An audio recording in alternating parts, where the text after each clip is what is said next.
All right, let's jump into the session here, folks. Thank you so much for giving us your time today. We really appreciate it. We know you are all busy, as we all are, and the fact that you are giving an hour of your day right in the middle of it is not lost on us. So we will do our absolute best to provide you value with this hour, give you some stuff to take back to your business that you can do really quickly and see some impact with. While we're getting started here, I want to do a little bit of a warm up. So in the chat, I'd just love you to put what's your word and number for today or right now. And by word, I mean how you're feeling, and number, what's your energy level? 10 being I am bouncing and buzzing out of my chair. 0, feeling pretty tired today. Haven't got a lot. And all right, we're seeing the 10s jumping in right away. I love that. And look, no pressure to share, but if you do feel it, then please go. There was a 14. Wow.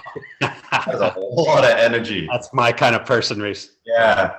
You can send some of that my way. I would really appreciate that, 14. I didn't catch your name. I'm just going to call you by your number for now. It's going so fast.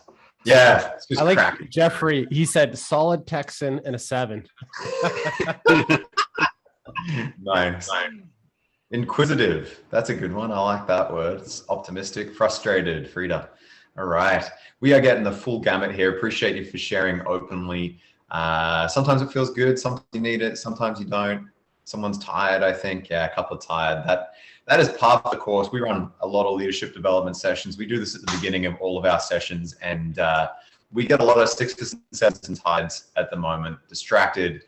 We are a tired and distracted people. The human race, I guess. I don't know. Am I going too big there? Let's move forward. Someone save me from this.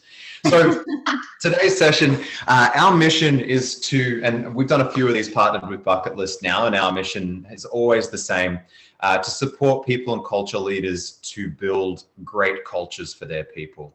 And we do our damnedest to make sure that we do that every time. And the topic today is how to put culture at the core of your 2022 strategy. We're going to share some of the trends that we're seeing as a group, and we expect to continue into 2022. We'll talk a little bit about, how do you develop that strategy? How do you tackle a meaningful problem in your culture strategy? And then we're going to talk about execution. So action-packed agenda, tons of stuff. We'll have a slide deck to support. You can see the opening slide in front of you, and you can see it's presented by us as well. And so we're gonna run through that agenda. I want you to use the chat to throw out questions. As best I can, I'm gonna integrate those questions into the Q&A. It's a round table style Q&A supported with some slides here, but really want you to get involved. Please, if we don't get to your question, try not to be offended. Don't take it personally. I probably wouldn't have seen it if I don't get to it, but I will do my absolute best to bring the questions in and have this feel as interactive as we possibly can. So without further conversation, let me introduce our panelists. Jason Lindstrom is the founder and CEO of Bucket List Rewards. He is a serial entrepreneur, outstanding entrepreneur, and he's also a rewards and recognition expert. We are really lucky to have him on the call today, and in my opinion, he is an all-around great guy. We also have Christy Pennock. She's joining from O2E Brands. She is the Director of Culture and Experience. Such a great title and well-deserved. I've known Christy for a few years now, and she is one of the kindest people I know. Just an absolute rock-solid human being, and doing some fantastic things. She has a depth of experience in people and culture, as well as recruitment, which we know is part of everybody's culture strategy today. So we think she's the perfect person to be talking about this right now. Finally, we've got Jerry Grattan, last but not least. He is the Chief People Officer at Trailblaze Partners. He and I work together every day. He's twice recognized as a Canadian HR Leader of the Year and has worked with some fantastic Canadian brands, including MEC, Aritzia, 1-800-GOT-JUNK, and the list goes on. He also happens to be the dad of the best looking dog in Vancouver, Izzy. She is totally awesome. So yeah, she's hanging out right beside Jerry. She always is. You just can't see her. She might bark. My dog Boris might bark too. Please forgive us. We're in our homes here. So I am Reese Green. I'm your host today. I am CEO and co-founder of Trailblaze Partners. And I also am a mediocre but passionate snowboarder, which means living in Vancouver is perfect for me, where there are plenty of bunny hills and lots of patience for tourists. So let's jump into the agenda. We're going to kick this conversation off talking about what should people like you, people and culture pros, be prepared for in 2022. So we're going to go around the table. I'm going to ask some specific questions, but Christy, Jerry, Jason, feel free to take it where you want to go. And Christy, I'm going to throw the first one to you. You've got a great background in recruitment and you're doing some fantastic stuff right now. Great resignation, tight labor market. Where do you see this going in 2022? Is it going to get better, worse, the same? What are you thinking? Yeah, Reese, I'll first say that the struggle is real. We're all feeling it. I think every single organization is feeling the crunch on talent right now, and I don't think it's going anywhere in 2022. I think even it might get a little bit worse before it gets better. But I actually really hate the line, the great resignation. I think that we can pivot that to the great hire, and you have control over how you do that. So if people are resigning, it's because they're going somewhere. So pivot it and make your organization the place that they want to come to. And I think that that is all about culture. And as people and culture leaders, we have full control over that. And so that's what we're doing at O2E is every single day we're thinking about how do we attract amazing people, retain the amazing people that we have. Some of our people are on this call today. And like that is how we pivot the great resignation to the great hire. And we have to do that as things get crunchy in 2022. Yeah, I love that flipping it. Brings to mind one man's trash is another man's treasure. No pun intended for your 1-800-GOT-JUNK brand there, but yeah, it's such a great perspective. Jerry, let's we've got to keep moving forward here, but let's talk a little bit about people and culture in general. 2020, 2021 really put people and culture at the forefront of the C-suite, particularly CEOs we've noticed are talking more about it, thinking more about it, and doing it in a different way. There's Izzy. Hi, Izzy. Doing it in a different way than ever before. Similar question to what I asked Chrissy. What are you thinking is going to happen with that in 2022? Yeah, and I think that we saw so many people and culture leaders find themselves, the BFF of the CEO right around the time when the pandemic hit.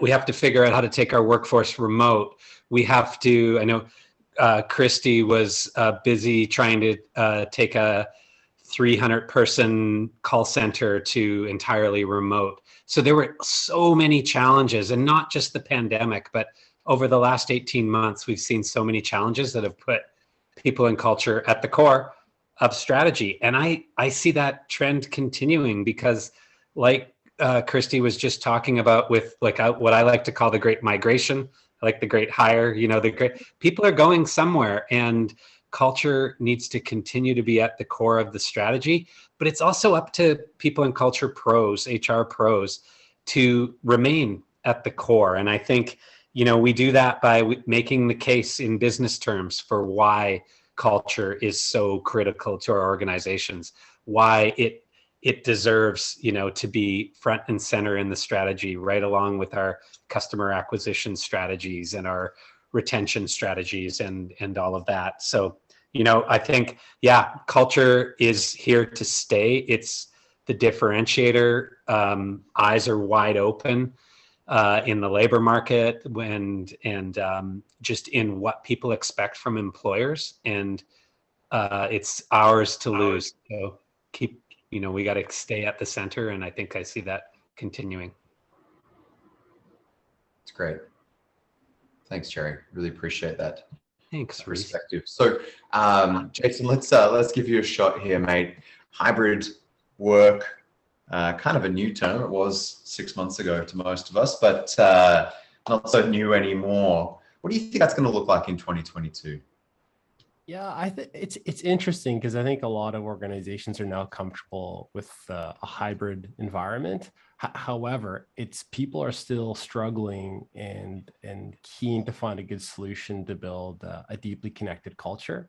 And to kind of echo Jerry and Christy's point, but from a slightly different perspective, we work with a huge variety of organizations, and a lot of times they'll come to us right after they run their employee engagement surveys, and they'll share those results with us. And a theme I'm seeing is, number one, culture is never more important than now.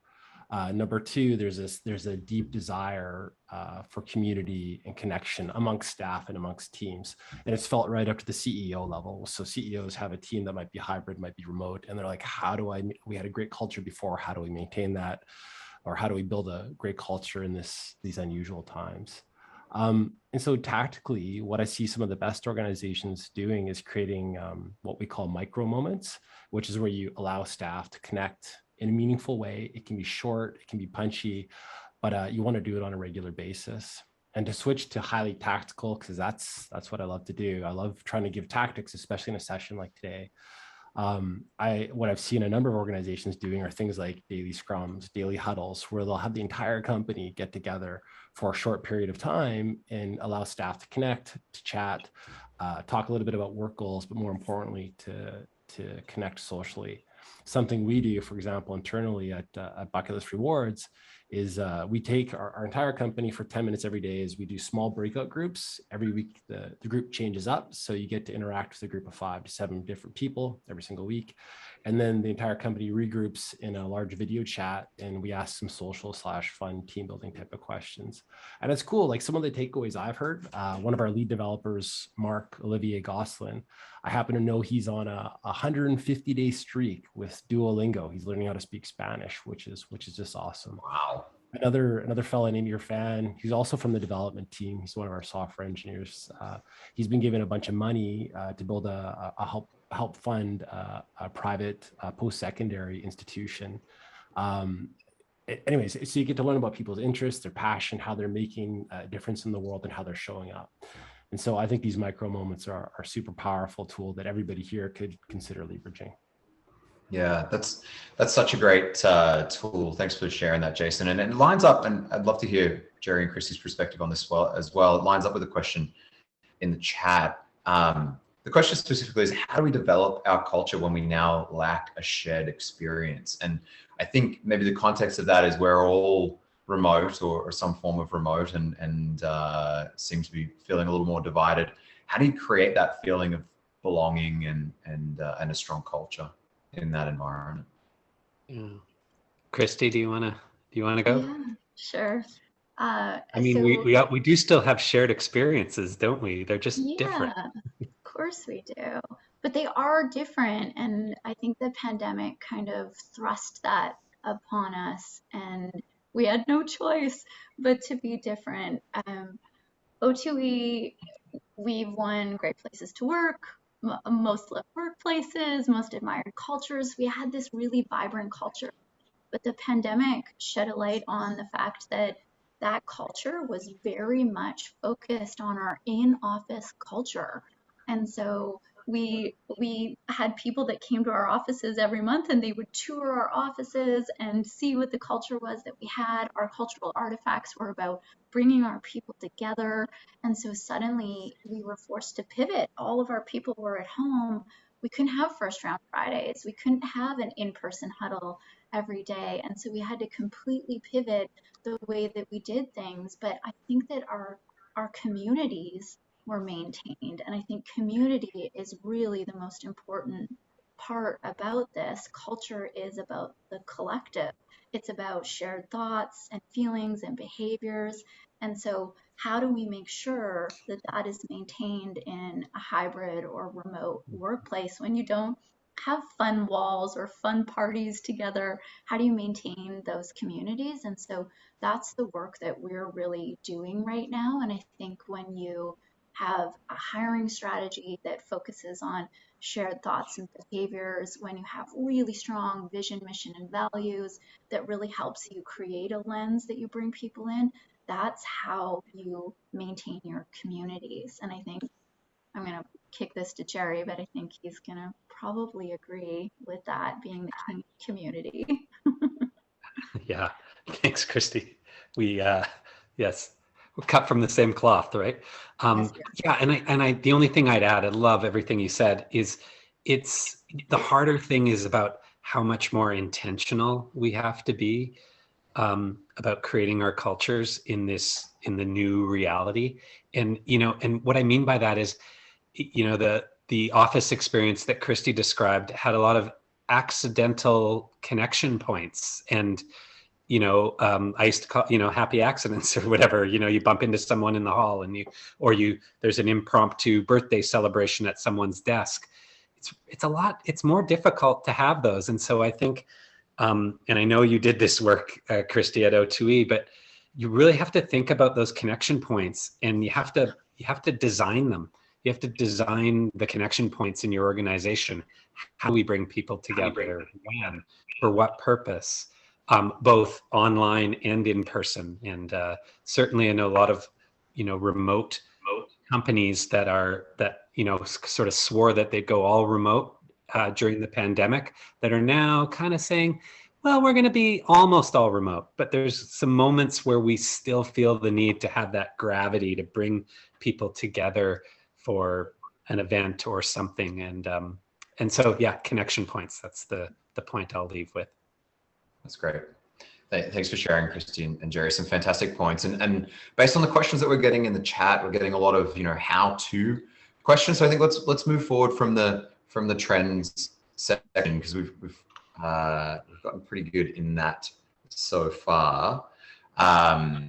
And let's jump into the getting culture at the core of your strategy. So I think good strategy tackles a meaningful problem, and I think culture strategy is the same. It tackles a meaningful problem in your people and culture environment. So let's throw this first question to you, Christy. If it's not already, how do you get culture on the strategy table in your organization? Yeah, Jerry used a word that I think we've been using a lot lately, and it's you have to be intentional. And so I think the data exists, and Jason's going to speak to this because his data is just so good. But having culture at the center of strategy needs to be intentional in everything that you do. And so for me, when I think about how you get it at the table, you point out the pain points. And what are all of our pain points right now? We're having a problem attracting people. We're having a problem retaining people. We're having a problem making sure that our people have an employee experience in a remote or a hybrid workforce. And so what's at the core of all of that is ensuring that you have an incredible culture. So Jerry made a point earlier where you're talking to your leaders in business language. When they're talking about customer attraction, you're talking about employee retention, employee engagement, productivity. Like those are the things that your leaders are really deeply feeling the pain of right now. And the answer to all of those problems is culture. And so my answer to this question is propose yourself as the solution. Culture is the solution to those business problems. Building a great culture, maintaining great culture within your business is the solution to their biggest business problems that keep them up at night. Yeah, that's fantastic. Yeah. I feel like you're probably a pretty good salesperson, Christy. Find the pain, solve the pain. It's good. Find the pain, solve the pain. Yeah. Absolutely. Yeah. So, Jason, this next question's for you. Culture is on the strategy table. You have, executive buy-in, and you've kind of started to tackle some of these problems. You've created some fantastic core values. The organization really believes in them, and the vision and mission are written down. But right now, they're on a piece of paper in your drawer. What do you do? How do you bring that stuff to life? Oh, excellent question. I think mission, vision, values are kind of a central building block that culture stacks on top of. And just to reiterate what you just said, Reese, you do want to make sure they're in fact written down. that they're well communicated to the team. There should be really strong awareness with the current team, and that they should be woven into the recruitment strategy as well. And for example, I love referencing other organizations, like if you look at what Netflix has done, like their core values are woven into the entire employee life cycle. So they hire based upon core values. They'll have interview and screening questions in and around core values, like people living these or not. When people are onboarded in the organization, they're compensated and bonused based upon values. It's literally woven into the whole process, which I think is that becomes a very powerful way to bring them alive. And then additionally, if you recognize staff for living values, that's very powerful. And one of the, I think, best ways to really bring values alive is through leadership storytelling. So, for example, I have up on screen here a quote from Frank Blake, the chairman CEO over at Home Depot. And what he said is, when you recognize people for extraordinary work, the person you recognize, they're excited, they're thrilled, and everybody else is thinking, I want a story told about me too. And storytelling is an incredibly compelling way to bring myths and legends alive inside of an organization and values alive. And for example, I'm sure we can all think of a time, maybe you're sitting around a campfire and somebody tells a really great story. Stories stick with us for a long period of time. For example, storytelling is 22 times more memorable than just sharing facts. So you have a good leader sharing a great story about an employee that creates a hero myths inside of your organizations. And all the best organizations do this, whether it's a Netflix or Google or Disney. There's no cost associated with doing this. This is just what good leadership is all about. Mm-hmm. And lastly, it's a really simple way for often leaders it's a very simple way for leaders to communicate to the entire team as well, because you just tell a great, compelling story. Yeah. So yeah, that's my 2 cents on how to bring core values alive. I love this point, Jason. The science lines up behind it, but even just, you think I'm hanging out with my friends, like you said, at the campfire, you're not telling them about the other day when you were driving down the road at 65 kilometers an hour and the wind pressure was 73 and you're not telling them the stats and the details. That's not how you share your life experience with one another. You do it by telling stories. And why do we do that differently in business? It's such a great point. So Jerry, moving across to you, a couple of really good points from Christy and Jason. And I want to ask you, how do we do this? Jason has touched on storytelling, but what's some of the other elements that need to be thought about when you're crafting this culture strategy?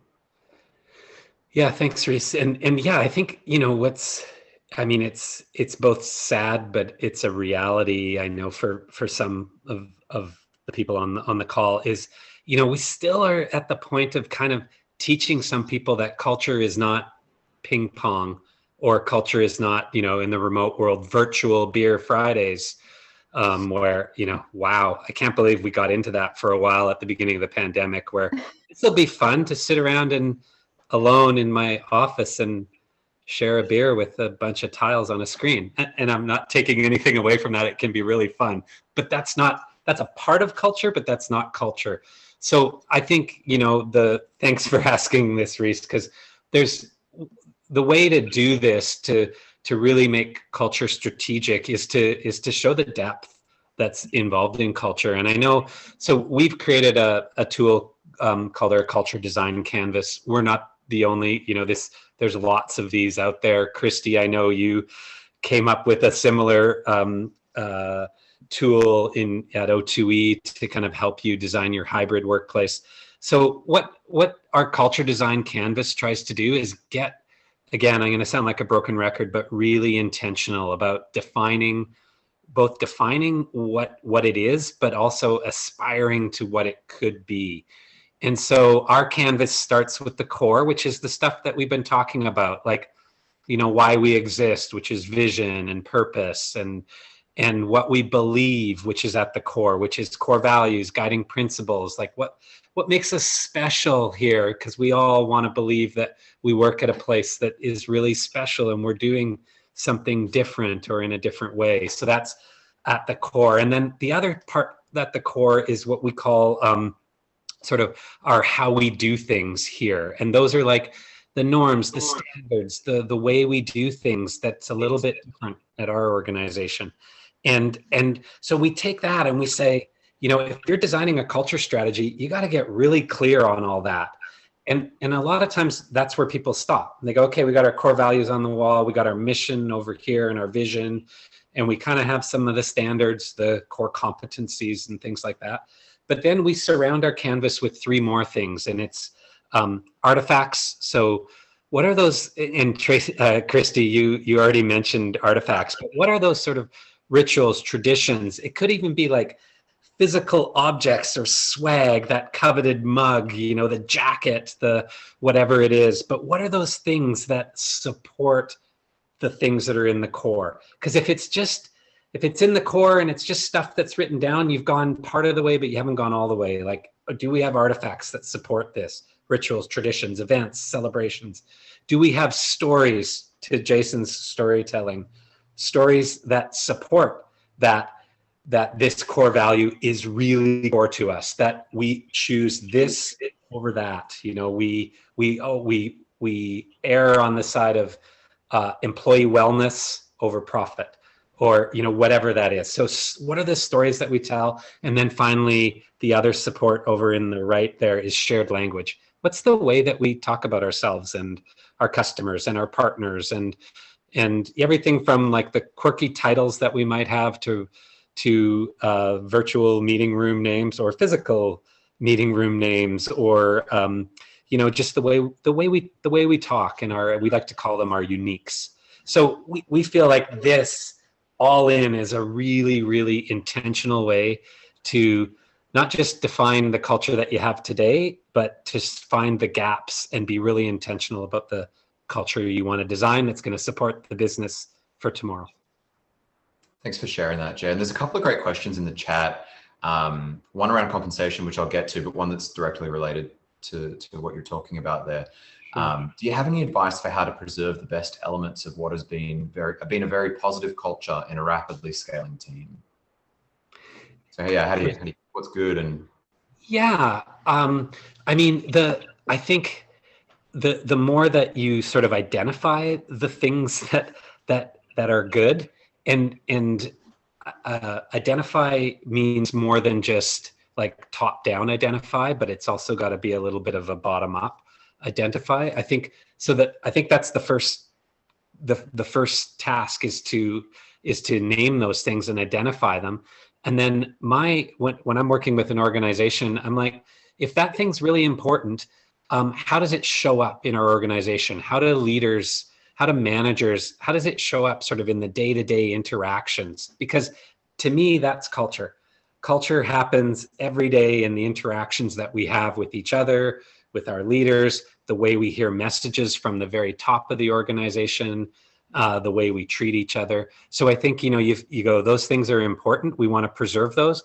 How do we make sure that they show up time and time again, day after day in our organization? And I'll throw it to Christy or Jason to add on to any of that, or make me sound like I know what I'm talking about. No, I fully agree with you, Jerry. And I think I have a really good example from our business. We had a daily stand-up huddle. And so every day we would come together literally in the same room. The thought of that right now, that we all used to squish into the same room and look at our unmasked.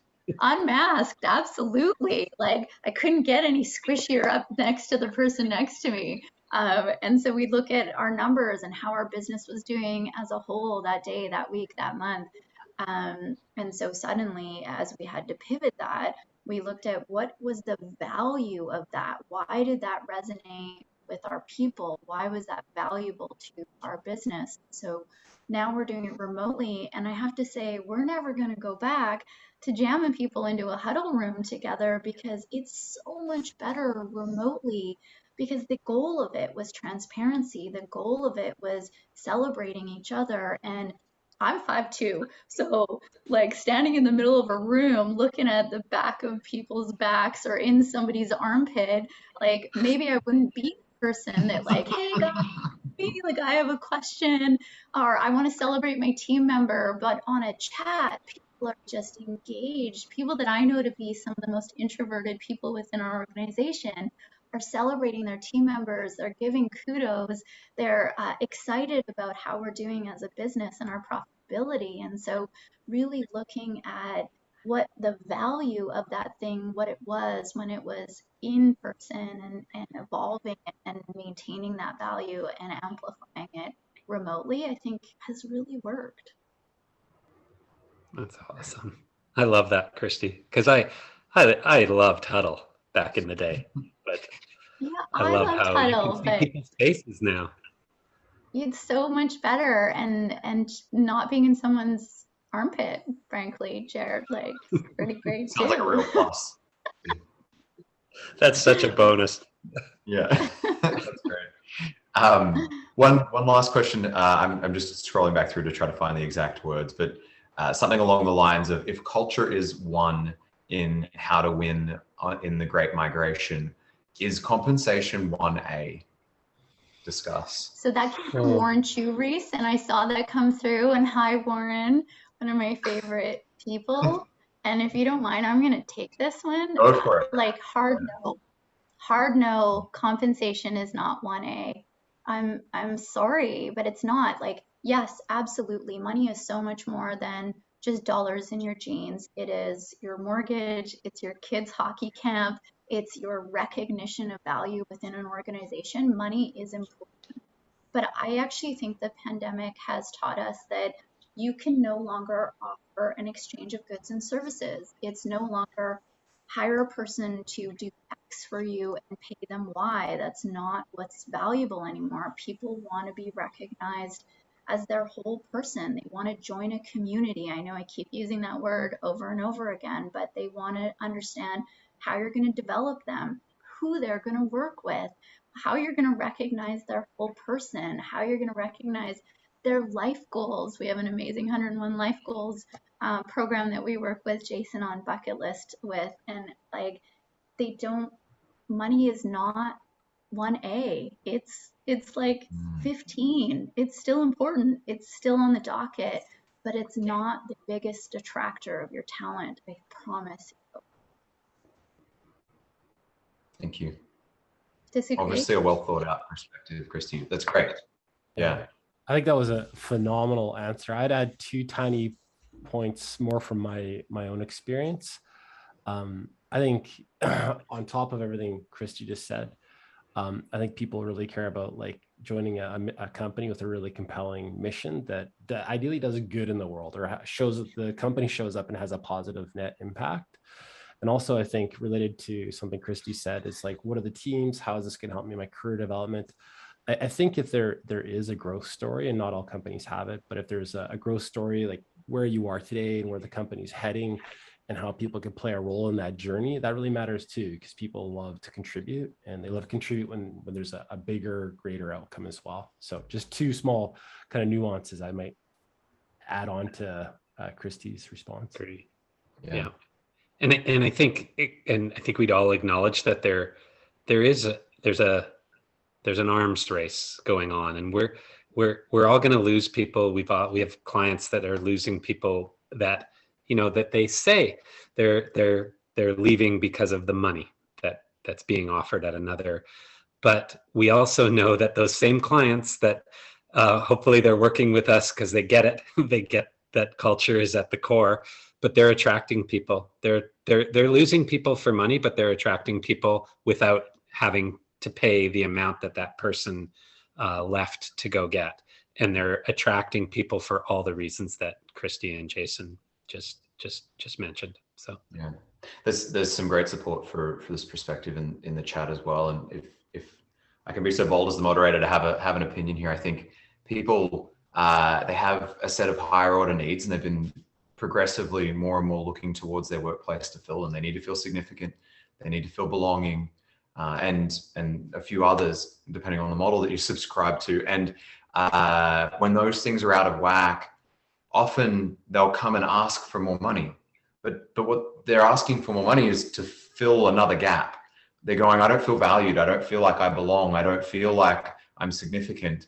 And so I'm asking you to make me feel those things by paying me more money, but there's some other stuff to fix there. So I think it's a complicated but great topic. So let's keep moving forward. We have tons left on the agenda here, and I really want to get into the execution stuff, because all of this theory and strategy at its core is theory. How are we going to compete? How are we going to solve a problem is fantastic. But then what do we do with it? We've got some solutions and we're ready to go do some stuff. But how do we actually go and take that action? So I'm going to throw to you, Jason, first. As a serial entrepreneur, you have a lot of experience taking vision and strategy and turning it into meaningful action that produces results.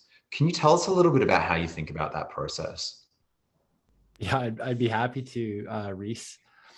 So I'm a very process, systems, and structures oriented individual. And we have if you go to the next slide there, we have kind of an overview of from strategy to execution. And in my experience, I think it's really important. I mentioned vision a few times, but the older I get and the more times I've had a chance to build companies, the more I realize this is so important. So starting with a super compelling vision that excites people, that you and the leadership team are excited about, like that gives people goosebumps, like that really matters, and it really works. Because if you and the leadership team are excited about it, it's catchy, that enthusiasm, that optimism, it spreads like wildfire amongst the team. And assuming you have that as a good foundation to build off of, from there, it's a little more tactical. You can create a great 3-year vision, which just breaks down the longer term vision into smaller chunks, from 3-year to 1 year, and from 1 year to quarterly rocks. And at the kind of quarterly rocks, you can use OKRs, you can use goals, quarterly rocks, whatever they may or may not be. And then to really bring it alive, I encourage, from my experience, again, making this as transparent as possible, so everybody has access to what is the vision, what are the details of it. Things are communicated on a regular basis, whether it's weekly or monthly. And then the best leaders, like the really amazing leaders and best cultures, is how can you meaningfully connect individuals to that bigger vision? How do people contribute to the benefit and well-being of the organization? And what's really cool to kind of link the storytelling piece together is a lot of times success often can be attributed to individuals and teams, and just to attach that success story to the bigger vision. I want to go one layer deeper into the vision piece, because it's something I've come to care so much about it. So I heard this quote. This quote's hundreds of years old, but I actually heard from a fellow named Reid Hoffman. He's the founder of LinkedIn. And what he said is, if you want to sail around the world, don't divide your people up into teams to send them into the forest to cut wood and to build boats. Instead, teach them to long for the vast and endless sea. And this connects to the mission and vision piece. If you create a compelling vision, people will figure out the details. They'll be motivated and excited about the journey that they're about to join you on. Something we do, and to take this vision and make it very tactical, is we've woven our vision into the entire kind of employee life cycle. So as a part of our standard recruitment process, typically around the second interview, we send our company vision to everybody. And we ask them to read the vision and to be prepared on the next interview to ask questions around it. So from even prior to the joining the organization, people are able to see whether it's a fit for them, and vice versa, whether our vision is exciting for them. So from day one, you're creating alignment and excitement around the long-term journey of the organization. And then one final comment on this. My favorite and / most interesting feedback I get is so many people and so many candidates we interview, they'll say things like, my last company had no vision, or if they had a vision, I had no idea what it was. I worked there for 3 to 5 years. And so there's a huge missed opportunity, I believe, in not sharing a vision and in not making it exciting. So those are just kind of my 2 cents around from strategy to execution. Thanks, Jason. Some great points there, particularly around vision. I think we all need a struggle that's worth struggling for, and the vision gives that. Not every day is great at work, but those tough days, you need something bigger to hang on to. I'm going to throw to you, Christy, in a second here, just for some details on how you do it at O2E, executing your culture strategy. But I just want to recognize there's a couple of comments in the chat around, still on the compensation topic, that sometimes people have they've got kids and mortgage and responsibilities that sometimes it really is about the money. And that is absolutely true. Sometimes it really is about the money. But I think our job is to figure out when it's about the money and when it's about something else. And there's also, the business constraints of what can the business afford for this role and all that sort of stuff. So there's not a hard and fast, this is the only way to do it. I did just want to recognize that there are, our people have realities of obligations.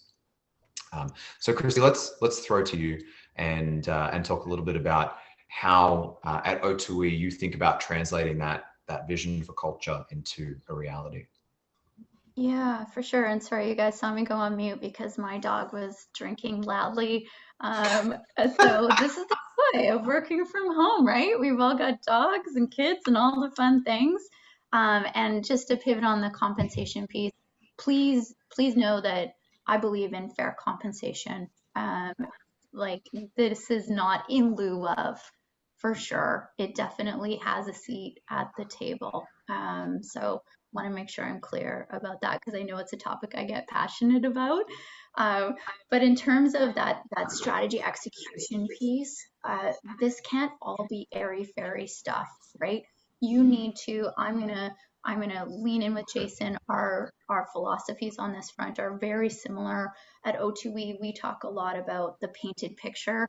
And so painted picture is really our vision for the future and what that looks like. And we talk about that in the present sense, as if we have already achieved our ideal future. And then we look at our current state and we think about what are the gaps? What do we need to do to get to that ideal future state? And we use language that we call bets. And I love that word. What are you going to bet on as a business? What are you going to put all of your resources and your passion into in order to get from your current state into your future painted picture? And so for me, I would say make sure that culture is a bet at your business. We're calling it Future of Work at O2E Brands. And it is our big bet for 2022. How are we going to make sure that we maintain, that we amplify our culture in order to attract and have an amazing employee experience, in order to have a team that is productive, in order to have a team that is efficient, in order to have a team that believes in our vision, our purpose? That is our big bet for 2022. And so you need to make sure that your bet is resourced, that you have the financial ability to be able to really make that come alive. And so for me, getting strategy at the table is making sure that people understand how culture moves the business forward and making it a bet that is resourced and it has the people and the financial backing that it needs in order to make it come alive. Yep. And mic drop. Yay, Christy. Thanks, Christy. Great answer. Jerry, I'm going to throw to you to get really tactical in a second, just about what can the P&C function specifically do to support the rollout of culture. But before we do, there's a great question in the chat that says, what are your perspectives on the construct that culture is emergent and therefore it can't be built? Dave Snowden's work. Now, I can, or Christy looks like she wants to take it as well. I'm not specifically familiar with Dave Snowden's work, but I think it's a bit of both. And I'll throw it out to the panel and see what they think. No, Jerry, go for this. I just thought that was such a great question, whoever asked that question. Yeah, sorry, I thought you were like dying to jump in there. So I just loved it. I agree with that person. I just like, and Jerry, I feel like this is you to the core.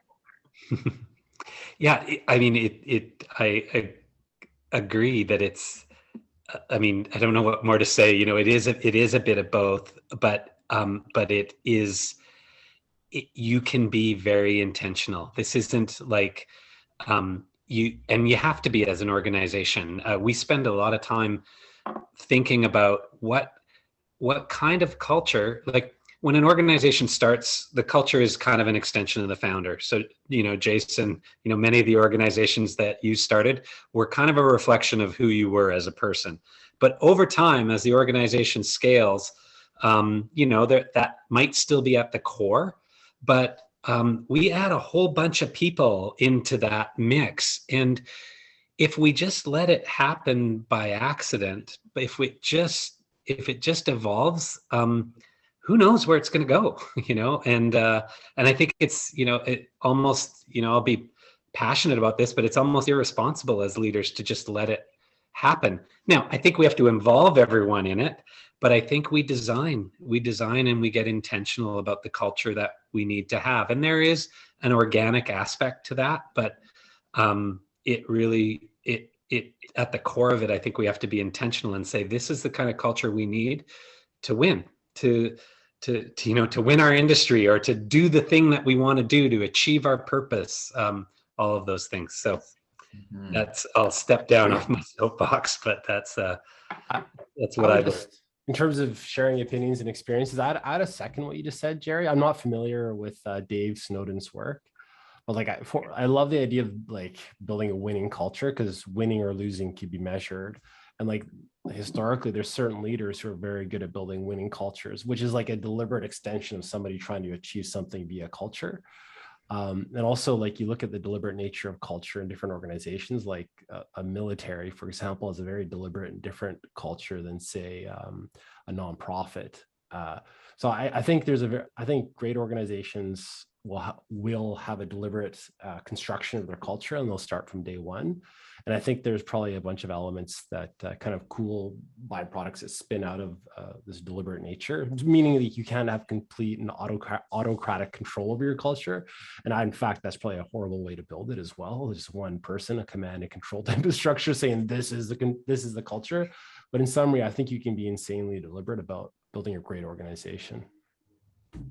Yeah, I'd echo all of that. And I think to our earlier point about having a really strong vision, mission, purpose, that starts with hiring, right? You're bringing people into your organization that believe in that are bought into what you're trying to achieve. And to Jason's point about sharing those values and that painted picture going forward at the very beginning, culture is the collective. It's a living, breathing thing, but the people that you brought in are aligned to your company vision. They're aligned to where you want to go.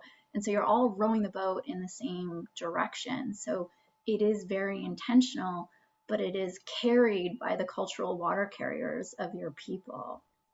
Yeah,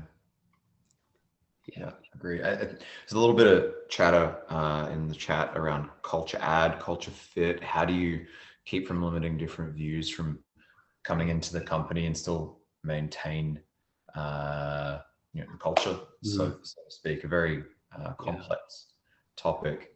I love that new language of culture add. I mean, culture fit was something I talked about all the time, and I now talk about culture add.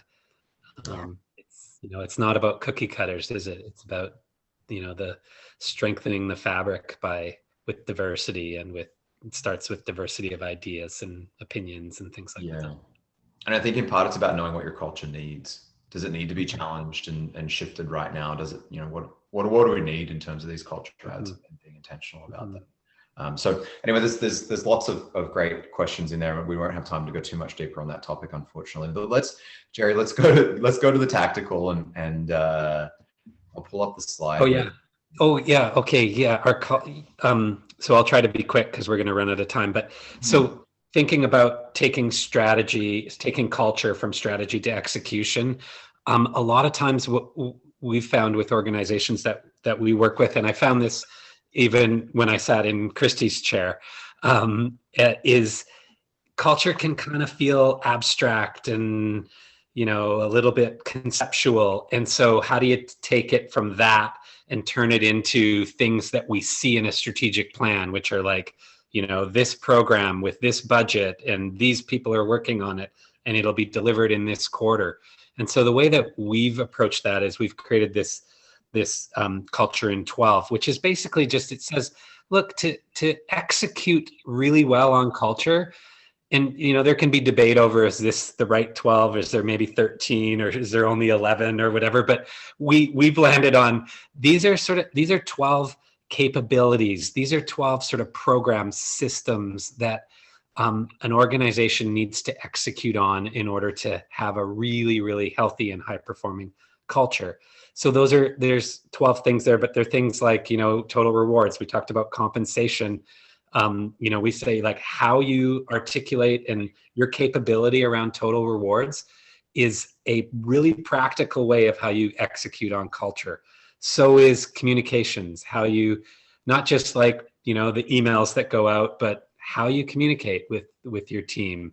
Talent acquisition, I will not try to steal anything from the expert, Christy, but I mean, how we go out, how the EVP that we put out to the world, our employee value proposition, and the way that we as an organization have a capability around attracting people to our organization. These are all things that what we do when we work with organizations is say, okay, you can't be good at all of these. It'd be great to be, 10 out of 10 on all of these, but which ones are the ones that will get us closer to the business strategy that we're trying to execute on, that we're to our goals as a business? And you'll find that there's almost always the top three. And we take those and we turn them into who will do what by when, how much is it going to cost, what's the program we need to develop, how do we need to get better at this, and so on. So that's one way that you help a people and culture team go from culture's really important to culture's really important, and this is the thing that we have to do, and this is how we're going to go about and do it. Thanks, Jay. I appreciate you getting tactical with us for a second there. So we've got 5 minutes left, and that is the agenda for today. Really appreciate your time. We're going to do a quick wrap here. We've got your HRCI credits at the end, but we got a couple offers, to finish it up here. So Jason, I'll throw to you. I know you've got your bucket list offer, and then we're going to open up a poll to see if anybody wants to take us up on these. So bucket list, and then Trailblaze will come next. Yeah, if just sidebar, if you're interested in learning more about Bucket List Rewards, we provide an enterprise rewards and recognition program. We work with many tens of thousands of people in over 40 different countries with all sorts of cool organizations, everything from RBC Bank to NBA teams like Orlando Magic. And we help with bringing peer recognition programs alive, years of service, performance awards, all that good stuff. If you're interested in learning more, just click yes. I'm going to throw a quick poll up on screen here. Would you like to learn more about Bucket List Rewards? So if so, just give that a click, and we'll be happy to share a bit more information with you. And I'll let that run for just a few more seconds. And then while everybody's signing up there. Yeah, thanks, Jason. Really appreciate that, mate. And for our offer today, book some time with Jerry to review your 2022 plan. We support organizations in planning their people and culture strategy and then executing against that with consulting and training services. And if you would like a second perspective or just to bounce some ideas, please feel free to take us up on this session. So just hit that yes button to grab some time with Jerry. I feel like we're auctioning off Jerry. It's so exciting. Win a date with Jerry. Is that the best picture you could find, Reese?